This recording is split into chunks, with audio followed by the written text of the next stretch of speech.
நீங்கள் பார்த்துக் கொண்டிருப்பது QK நியூஸ் டிவியின் தமிழ் ஒளிபரப்பு.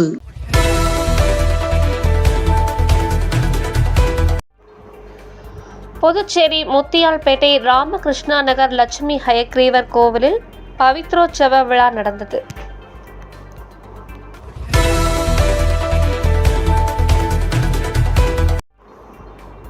புதுச்சேரி கடற்கரை சாலையில் கைவினை கலைஞர்கள் சங்கம் சார்பில் 29ஆம் ஆண்டு கண்காட்சி நடந்தது.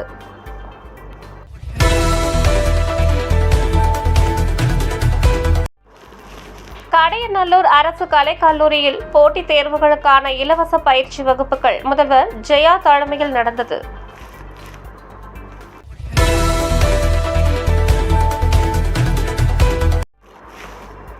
நீலகிரி மாவட்டம் புளியம்பாறை அரசு உயர்நிலைப் பள்ளிக்கு 2024-2025 கல்வி ஆண்டுக்கான பேராசிரியர் அன்பழகன் விருதை அமைச்சர்கள் நேரு, அன்பில் மகேஷ் பொய்யாமொழி வழங்கினர்.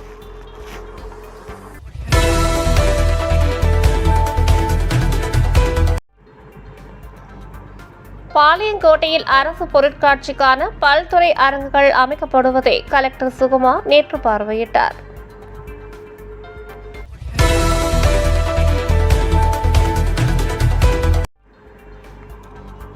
நெல்லை மாவட்டம் மன்னார்கோவில் அரசு உயர்நிலைப் பள்ளியில் நடந்த விழிப்புணர்வு நிகழ்ச்சியில் மாணவர்களுக்கு இலவசமாக குருவிக்கூடுகள் வழங்கப்பட்டன.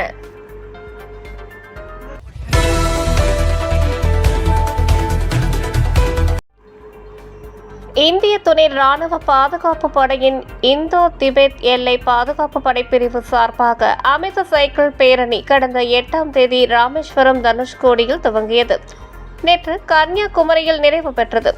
தேசப்பணி உடற்பயிற்சியின் மூலம் இளைஞர்களின் உடல்நலம் காப்பது, இளைஞர்களுக்கு போதைப் பொருளுக்கு எதிரான விழிப்புணர்வை ஏற்படுத்தப்பட்டது.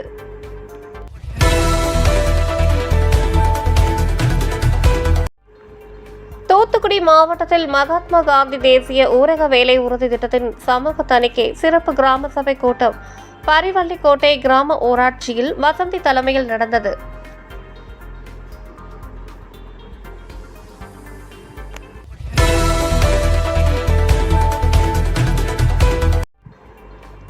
தஞ்சாவூர் மனநல காப்பகத்தில் முதியவர்களுடன் கலெக்டர் பிரியங்கா பங்கஜம் குறைகளை கேட்டறிந்தார்.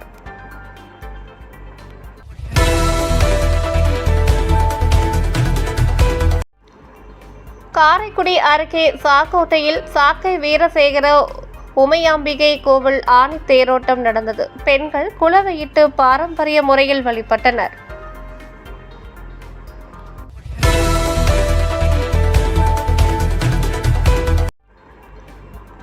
செங்கல்பட்டு அடுத்த திம்மாவரத்தில் செயின்ட் பால்ஸ் தனியார் பள்ளி சார்பில் போதைப் பொருட்கள் எதிர்ப்பு உலக சாதனை நிகழ்ச்சி நடைபெற்றது.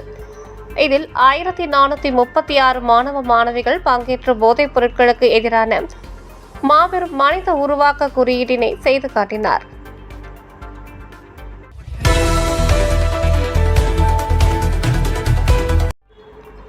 சிறப்பு அலங்காரத்தில் பிரியா விடையுடன் சுவாமி.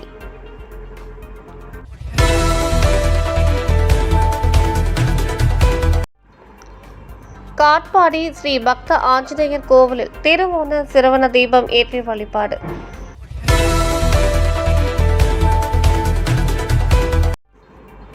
தமிழ்நாடு அரசு அனைத்து துறை ஓய்வூதியர் சங்கம் போலூர் வட்ட கிளை செயற்குழு கூட்டம் வட்ட தலைவர் அபிபுல்லா கான் தலைமையில் சங்க கட்டிடத்தில் மாலை நடைபெற்றது.